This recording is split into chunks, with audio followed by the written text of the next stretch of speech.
Bonjour à tout le monde. Nous poursuivons notre méditation dans l'évangile de Jean. Nous sommes arrivés au chapitre 8 de ce même évangile. Lisons les premiers versets. Jésus se rendit à la montagne des Oliviers. Mais dès le matin, il alla de nouveau dans le temple, et tout le peuple vint à lui. S'étant assis, il les enseignait. Encore là, nous voyons notre Seigneur Jésus-Christ qui se rend au temple.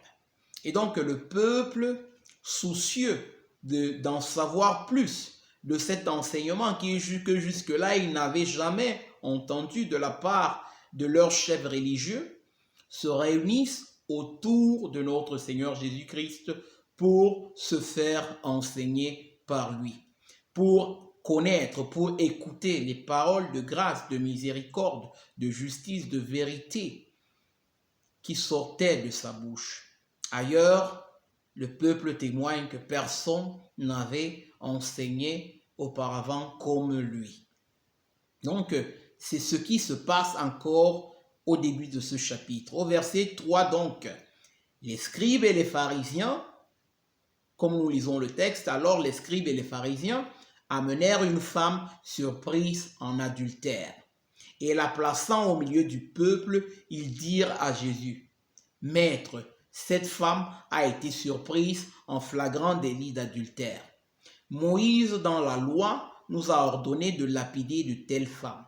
Toi donc, que dis-tu » Il disait cela pour l'éprouver afin de pouvoir l'accuser. Nous retrouvons encore ici l'opposition que les chefs religieux, les scribes et les pharisiens avaient à l'endroit de notre Seigneur Jésus-Christ. Car ce dernier attirait les foules qui voulaient encore écouter justement de son enseignement.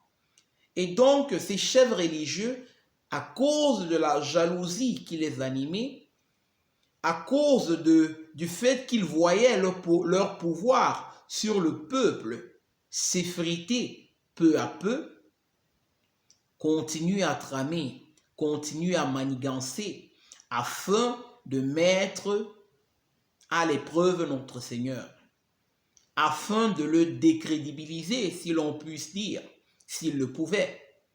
Et donc, il lui présente ce cas, et je dirais même rocambolesque, par la manière dont ils abordent le Seigneur. Ils amènent une femme surprise en flagrant délit d'adultère. Il y a déjà une anomalie dans ce qu'ils font. Parce que la loi recommande que lorsque des personnes sont surprises en flagrant délit d'adultère, soit l'homme, soit la femme doivent être lapidés à mort. Mais curieusement, nos chefs religieux ne présentent qu'une femme. Nous nous demandons bien si cette femme a été surprise en flagrant délit d'adultère. Où est passé l'homme avec lequel elle commettait cet adultère? C'est vrai que la femme ne conteste pas qu'elle a été surprise en flagrant délit d'adultère. Et le problème ici, nous voyons déjà que les pharisiens, dans leur établissement de la justice de Dieu, ils n'usent pas d'impartialité. Parce que s'ils étaient impartiels, ils auraient dû également entraîner avec cette femme l'homme avec lequel elle a commis cet adultère. Et nous comprenons encore à quel point leur cœur était perverti, à quel point ils pervertissaient la justice même de Dieu. Donc il amène cette femme-là au milieu et pour tester, pour voir comment le Seigneur aurait réagi. Sachant que le Seigneur, depuis le début de son ministère, manifestait grâce et miséricorde, il voulait justement qu'en cette occasion-là, de quelque manière, le Seigneur démontre d'enfreindre la loi que Moïse a donnée.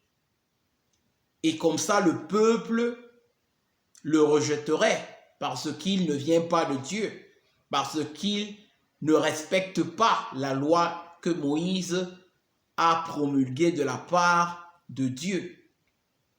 Et donc, ils disent, la loi nous a ordonné de lapider de telles femmes.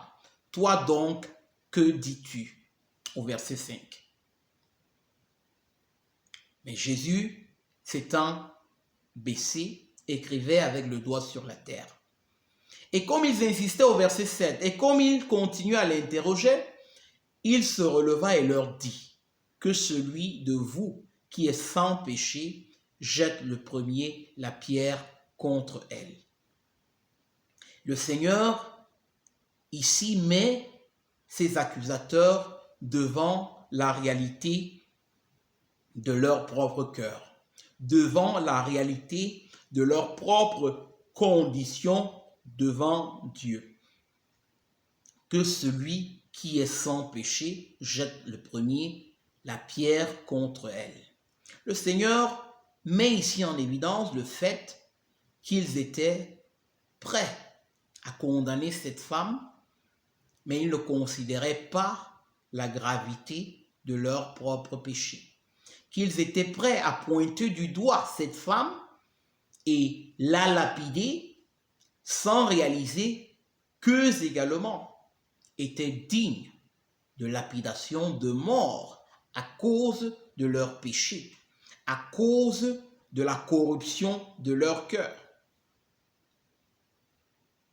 Et le Seigneur ici donne encore une autre leçon. Il n'y a qu'un seul juge qui est digne de juger et de condamner. Les hommes ne peuvent pas par eux-mêmes, n'ont pas cette autorité par eux-mêmes de juger et de condamner qui que ce soit à cause de leur propre corruption. Nous sommes tous pécheurs, nous sommes tous soumis au péché, nous sommes tous esclaves du péché par nature et nous méritons tous le jugement de Dieu, nous méritons tous la condamnation éternelle de Dieu. C'est ce principe-là que notre Seigneur affirme encore ici. Un seul est juge, Dieu. Les hommes ne doivent pas se juger les uns les autres, car ils n'en ont pas l'autorité, car ils sont tous pécheurs. Continuons la lecture.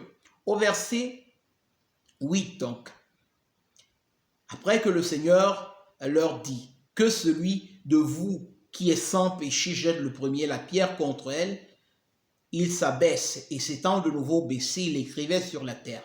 Quand ils entendirent cela, accusés par leur conscience, ils se retirèrent un à un, depuis les plus âgés jusqu'aux derniers.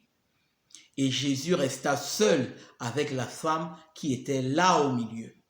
Alors s'étant relevé et ne voyant plus la femme, Jésus lui dit, « Femme, où sont ceux qui t'accusaient? Personne ne t'a-t-il condamné? Personne n'a eu ce courage, cette présomption, cette arrogance de penser pouvoir être ton juge? » La femme répondit au verset 11, « Non, Seigneur. » Et Jésus lui dit, « Je ne te condamne pas non plus. Va et ne pêche plus. » Il est intéressant parce que dans le langage commun, lorsque nous nous rappelons souvent de cet épisode, plusieurs personnes utilisent parfois cet épisode-là pour justifier leur péché, en disant parfois, qui n'a pas péché, qui n'est pas un pécheur, jette la première pierre, tout en justifiant leur péché, tout en se sentant justement justifiés. Mais ils ne comprennent pas que notre Seigneur, après avoir dit cela aux autres, il s'adresse à cette dame et il lui dit, va et ne pêche plus. le Seigneur reconnaît que c'était une pécheresse, une femme pécheresse. Et la femme d'ailleurs reconnaît qu'elle est une pécheresse. Elle reconnaît qu'elle était digne de condamnation. Et il n'y avait que Jésus seul, le juste, qui pouvait la condamner. Parce qu'il était Dieu. Parce qu'il est Dieu.